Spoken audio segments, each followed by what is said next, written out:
নমস্কার বন্ধুরা, মন্টিস কিচেনে আপনাদের স্বাগত। আজকে একটি নিরামিষ খুবই সুন্দর রেসিপি নিয়ে এসেছি। আশা করি আপনাদের রেসিপিটা ভালো লাগবে। আপনাদের কাছে পুরো ভিডিওটা দেখার অনুরোধ রইল। নিয়ে নিয়েছি পেঁপে, আলু টুকরো টুকরো করে কেটে নিয়ে নিয়েছি মশলা। এবার কড়াইয়ের মধ্যে দিয়ে দেবো সরষের তেল, সামান্য একটু নুন দিয়ে দেবো। এবার দিয়ে দেবো পনির, হালকা একটু ভেজে নেব। ব্যাস ভাজা হয়ে গেছে, এবার উঠিয়ে নেবো আমি। এবার ওই তেলের মধ্যে দিয়ে দেবো দুটো শুকনো লঙ্কা আর গোটা জিরে সোমবার। এবার দিয়ে দেবো কেটে রাখা ছোট ছোট করে পেঁপে আর আলু।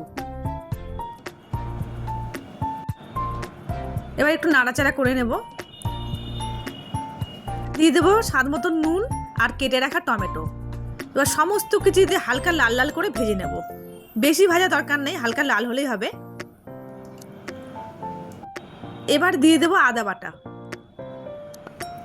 আবার একটু নাড়াচাড়া করে নেব। আদার গন্ধটা না থাকে এবার দিয়ে দেবো গুঁড়ো মশলা, জিরে, ধনে, লঙ্কার গুঁড়ো, হলুদ গুঁড়ো। এবার সমস্ত কিছু দিয়ে সামান্য একটু জল দিয়ে দেবো। এবার ভালো করে কষিয়ে নেব। কষানো হয়ে গেছে, দিয়ে দেবো স্বাদ মতন চিনি আর কেটে রাখা লঙ্কা। এবার দিয়ে দেবো ভেজে রাখা পনির। এবার দিয়ে দেবো পরিমাণ মতন জল। 3 থেকে 4 মিনিট ঢেকে সেদ্ধ করে নেব। ব্যাস সেদ্ধ হয়ে গেছে আমার। এবার একটু মাখা মাখা করে নেব। দিয়ে দেবো উপর দিয়ে গরম মশলার গুঁড়ো আর ঘি। আবারও 1 মিনিট ফুটিয়ে উপর দিয়ে দেবো ধনে পাতা।